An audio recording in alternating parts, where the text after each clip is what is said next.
And so we want to be encouraging in a way that turns people back to the Lord, right? So we want to forget that encouragement doesn't just necessarily mean a smile and telling everybody that everything's going to be great, even though it's not, right? Encouragement has to be truth. It's got to be honesty. And that's not what these people wanted to hear. These people just wanted to hear that everything's going to go well. You're definitely going to win the war. And you guys are the strongest army that you can bring about. And you know what? They're going to run away crying because you guys are so amazing.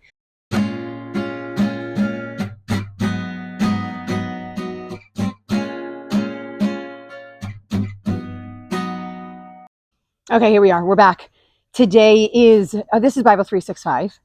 I am your host, Kathy Carter. I am reading through the Bible in 365 days. So I'm taking a year to read through the Bible historically, chronologically, from start to finish, every book, every word, every page, all of it.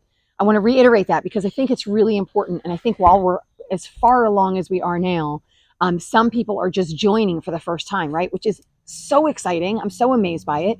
I want you to be here, but I also want you to go back to the beginning because this story, you wouldn't believe it if you didn't read it, right? Like this is, you've got to go back, you've got to read it, and you've got to, it helps you to understand it. And I'm going to give you something on that really quickly. But first I want to say today is day 228. So again, Bible 365. We are reading it on August 15th. So today is August 15th. Our reading today is Jeremiah 37:11 through 38:28 and Ezekiel 1 through 3:15. And like this is getting into some really crazy territory. I feel like if you have not been interested up to this point, like this is really interesting stories. And I'm saying this because today I was in church today. I'm not sure if this falls on a Sunday or not, but I'm sure you guys know I pre-record that we were in the book of Revelation today. So it was pretty cool because a lot of the visuals he uses in there are things that are going on right now. It's the stuff that we're talking about right now. Like it's this moment. I just got this brainwave of, so I'm a 90s chick and I watched Spaceballs like way too many times growing up. And he does this part where you rewatch the video and they were like, oh, what part do you want to see? And he said, right now. And he was like, how can we see right now? You're watching right now. Anyway, I'm going to put that little clip there. Best movie that was ever made or written. Anyway, moving on from that into our reading today. So we are with Jeremiah. This is the time. This is in the late 500s. So remember, everything kind of scales down. So we're in the opposite end of the time era, the date era, I should say. But it goes, so we're in like the high 500s, like 590s. 600 was just around the corner, and we're kind of scaling down into the 590s. And so that's where we are in time. And both nations have been taken away. The nation of Israel and the nation of Judah have been taken away. Jerusalem is still there. So it's like still hanging on by a thread. Jerusalem is like the city, maybe like our Washington, D.C., right? Like, so it's like the center of the nation. It's where all the good stuff happens. It's where the temple is. And so they're still there. They're still hanging on. The king is still there. Jeremiah is still there. Priests and elders and they are still there. But so many thousands of people have been taken away.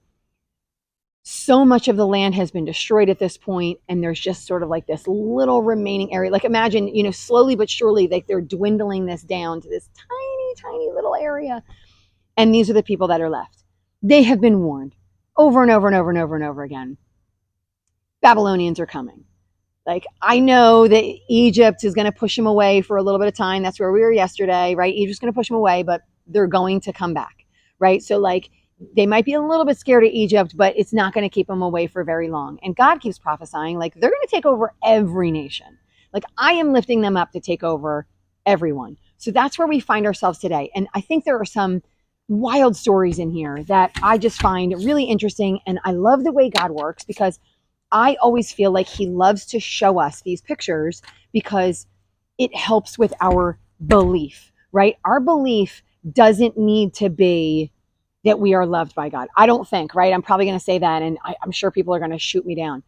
Our belief needs to be, is there a God, right? Like this is how we start.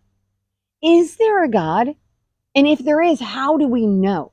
What are the signs that there are one? There is a God, right? And if there is one, then we need to rethink, well, then where am I in this world that there's a God, right? And then we need to rethink, then who am I to God in this world, right? Like, so start seeing where the patterns come in. When we start in putting our own emotional selves into it first, I feel like some damage gets done because we really forget who God is. And we really just start thinking like God is Santa Claus or God's a genie. Like, I'm just going to give you all these things because I'm so nice and I love you guys so much. And this is not the promise that he gives to us. This was never the promise that he gave to the people of Israel. And I don't believe it's the promise he's going to give to us in the future. So here's where we are. All of that being said, obviously, all kinds of stuff in church today. Okay. So again, we are on August 15th, and this is where Jeremiah is in prison. So here we go. Verse 11, after the Babylonian army had withdrawn from Jerusalem because of Pharaoh's army. So remember, it said Egypt was going to come. They're going to withdraw, but they're going to come back. Jeremiah started to leave. So Jeremiah was going to leave. He was going up to the territory of Benjamin because he wanted to get his stuff, his property back. That's the way that things worked then. So I'm not going to go too deep in the weeds, but we learned this way back in like Leviticus and Deuteronomy, that after a certain amount of time, you would go back to your own area and your own land and you would get your property, right? Now, is that what he's doing? Not necessarily, but what we do know is he's going back to get his property. Well, what happens is when he starts to go, they start freaking out and they were like, you're deserting us. And so we're going to arrest you. So they wanted to arrest him for deserting. And he was like, it's not true. I'm not deserting. But they wouldn't listen. And it says in verse 15, they were angry with Jeremiah and had him beaten and imprisoned in the house of Jonathan, the secretary, which they had made into a prison. So they accuse him of running. He says, no, I'm not. And then they beat him and they imprison him. Not sure if that seems justified, but okay. Jeremiah was put into a vaulted cell where he remained for a long time. We're not given dates. Probably any time felt like a long time, right? Because in a dungeon, it can't be very pleasant. They did this one study on people in jail that went into where they were all alone, solitary confinement.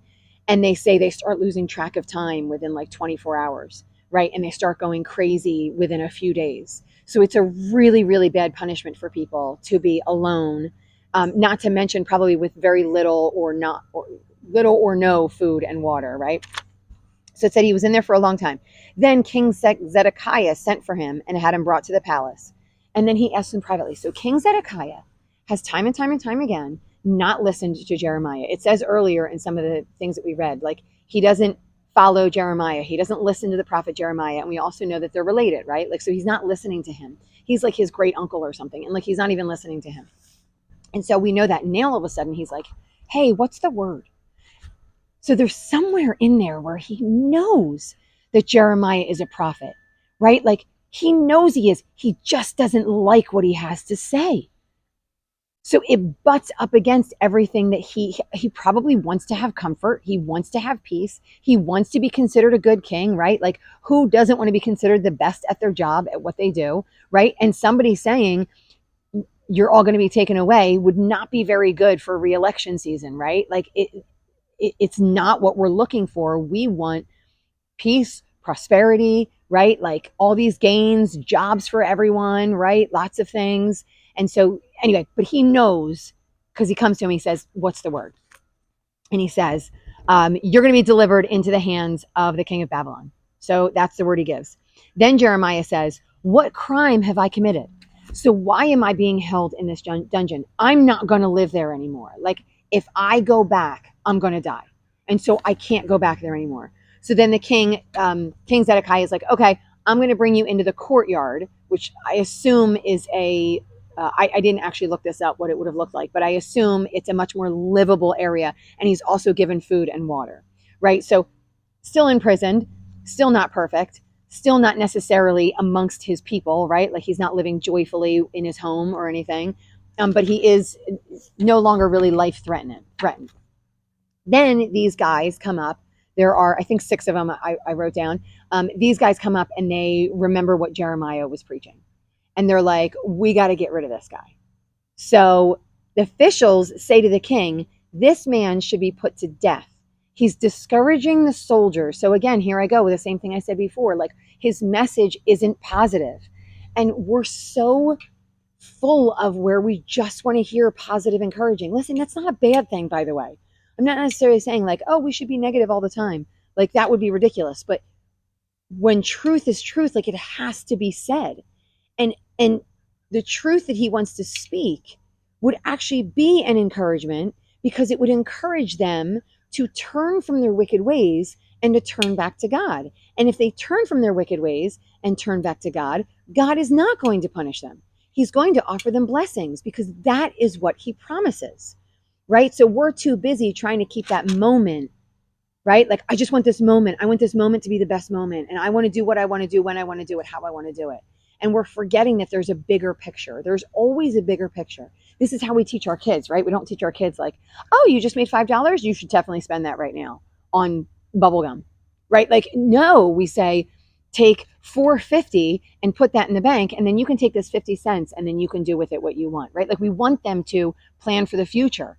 Okay, it's going to be a terrible cut right here because I lost my mic like 10 minutes ago. And so I'm re-recording. Anyway, so where we were was I was talking about saving money and encouraging in a way. So they were saying that it's discouraging to the soldiers, right? And so we want to be encouraging in a way that turns people back to the Lord, right? So we want to forget that encouragement doesn't just necessarily mean a smile and telling everybody that everything's going to be great, even though it's not, right? Encouragement has to be truth. It's got to be honesty. And that's not what these people wanted to hear. These people just wanted to hear that everything's going to go well. You're definitely going to win the war. And you guys are the strongest army that you can bring about. And you know what? They're going to run away crying because you guys are so amazing. That's not the truth. That's not the message that God was giving to them. So what they did is they took him and they put him in a cistern. So the king was essentially like, I've got no more power. So you do with them what you want. And so they took him and they put him in a cistern, which brings to mind Joseph, right? If you guys remember back in Genesis, so I hope you're with me, back in Genesis, Joseph was dropped in a cistern by his brothers because they hated him and essentially they wanted him to die, but they wanted to keep their hands clean from it. And so this is the same thing. Like, they're putting him in a cistern, which is this, let's just say it's a giant pot, more than human size pot. It's underground. It's meant to hold water.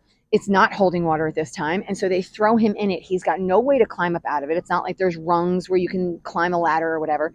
There's no way for him to get out of it. And he's got no food and no water. So eventually he's just going to starve to death.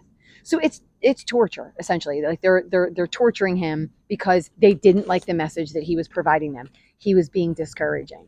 So anytime you're afraid that you're being discouraging, it's not necessarily a bad thing. Okay. And so then this Cushite official realizes what they have done. He goes to the king and he says, they're torturing Jeremiah. They threw him in a cistern. And so the king relents. So it's interesting enough because he was first like, well, I've got no power here. And then he's like, you know what? Take 30 people and go bring them and fish Jeremiah out of the cistern. And so that's what they did. And then if we move on, and then he goes back into the courtyard, right? So like, he's under guard again in the courtyard. It's not like he's free. He's still in the courtyard. So then King Zedekiah sends for him again. King Zedekiah asks him, what's the Lord going to say to me today, right? Like, what word do you have from the Lord? And this is the one he says. So he says, I'm going to ask you something. I want you to tell me the truth. And Jeremiah's like, you're going to kill me if I tell you the truth. And he's like, no, I promise I'm not going to kill you. I really need you to tell me the truth. So then this is what Zedekiah says. I'm sorry. This is what Jeremiah says. He's like, you need to surrender to Babylon. So this is the prophecy that I'm giving you. You need to surrender. If you surrender, you will survive. If you do not, Babylon, Nebuchadnezzar, is going to come in and he's going to take everything anyway. And it's going to be worse, right? Then he's going to take all the stuff out of the temple. He's going to ravage your wife and children, right? Like, he's going to do all of these bad things. It's going to go worse if you don't surrender yourself. And then Zedekiah is like, but if I surrender, and then he takes me over, he says, I'm afraid of the Jews who have gone over to the Babylonians. He might hand me over to those people. And then Jeremiah is like, they're not going to hand you over. Obey the Lord by doing what I tell you. So you have to listen to me. And there's obviously something in Zedekiah that he believes that Jeremiah is prophesying directly from God, right? So like, he might not act on it. He might not tell all the people to go out and to turn back to the Lord, right? Which is what he's supposed to do because he's the king. But he might not do that. But there's something in him that knows that Jeremiah is telling the truth. And so he listens.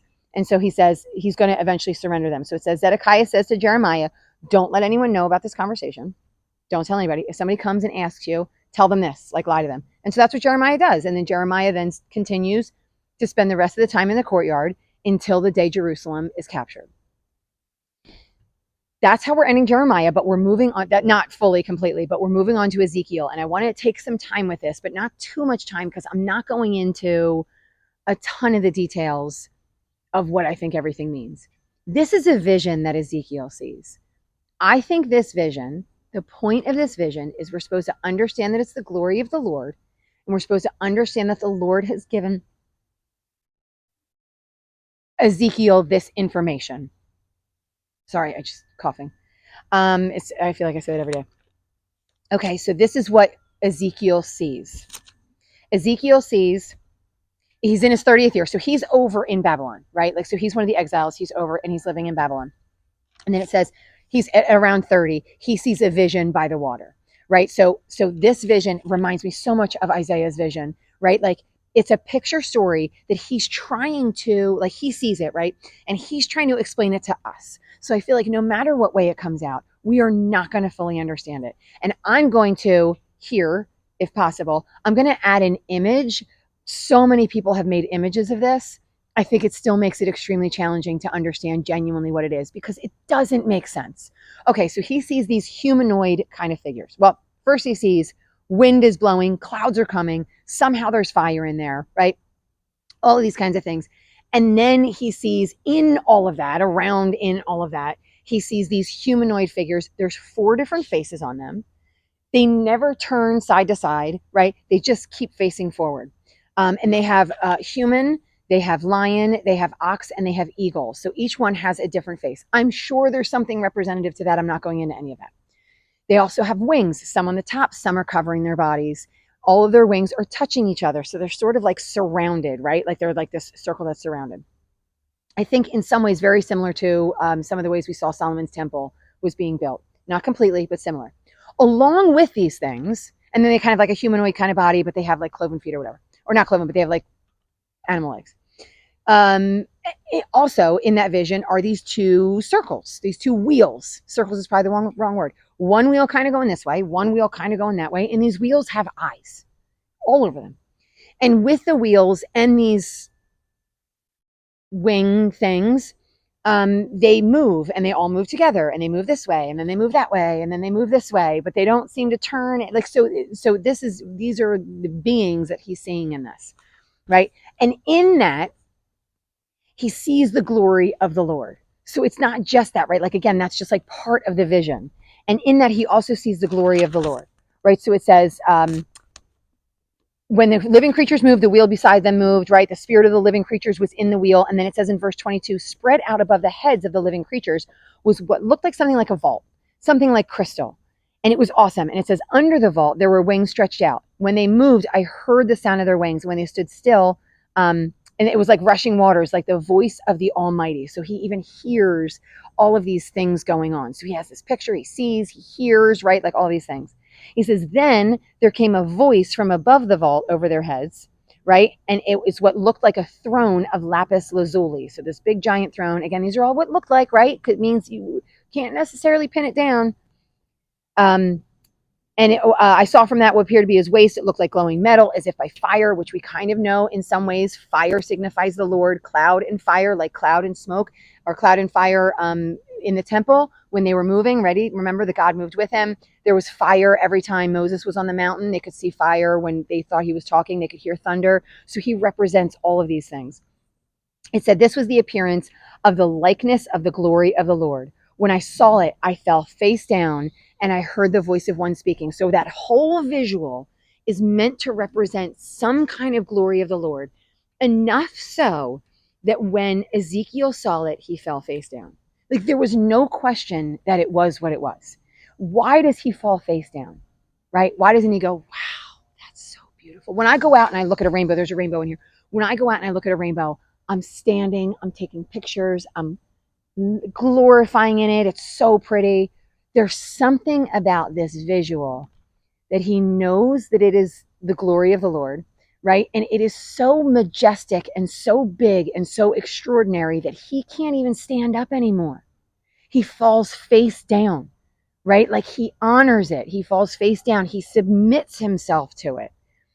This is what the Lord causes when people actually see the glory of the Lord, right? This is usually the reaction that we're getting, is people falling face first. He says to me, he said, Son of Man. So he calls him Son of Man over and over and over again. I think this is the first time we have heard this expression, Son of Man, which I think is kind of important because I'm not too sure what it means, right? Like I say that it seems like a title, right? Like it seems like he's calling him by a title. He has a name, Son of Man. It is Ezekiel. That is what he's calling him.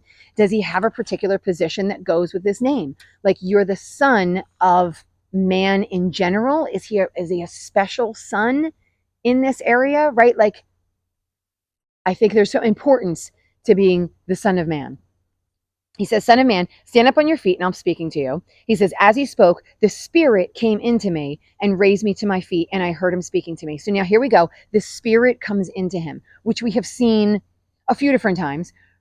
Most importantly, Genesis 1:2, where it says the Spirit of the Lord, right? So there's something extra. There's something else, because he saw God, he knew God, but then this something other came into him and literally raised him up. So there's something in this extra, this Spirit of the Lord, right? And by the way, it's also in Exodus is the Spirit of the Lord, in Numbers the Spirit of the Lord, right? These are over and over and over again, we hear about the Spirit in the Old Testament. So I want to be clear that it is not just, they say God does this, right? The Lord does that. The Spirit has its own jobs all throughout the Old Testament. And in here we see the Spirit gets into him and lifts him up, right? This is what the Spirit does. And he says, I'm sending you to the Israelites. They are a rebellious people. So now he's becoming a prophet. The Lord is bestowing this on him, and he's going to be a prophet, and he's going to be sent to the Israelites. He says, the people whom I'm sending you to are obstinate and stubborn, and you're going to say to them, this is what the sovereign Lord says. They might listen, they might not listen. Here we go with, it's literally on you guys. Like he offers you got to get it in there. You have to listen and you have to respond, because he says, and whether they listen or fail to listen, they are rebellious people, they will know that a prophet has been among them, right? So they might ignore you. That might be their lot, right? Or they might listen to you, but they're going to know that you're a prophet, right? And as we say, obviously this book is put in scripture. He says, don't be afraid. It's going to be awful. It's going to be like briars and thorns, right? And everything around you, living among scorpions. It's going to be terrible, but don't be afraid, because I'm going to be with you.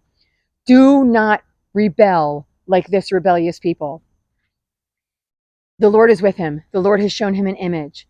There's still an opportunity that in his heart he could turn away, right? Like the same thing happens with all of us, right? So sometimes, and I got saved as an older person, as an adult, full grown adult in my 30s.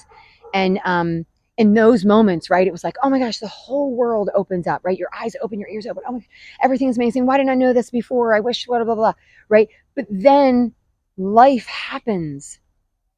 You stop reading your Bible. You stop going to church.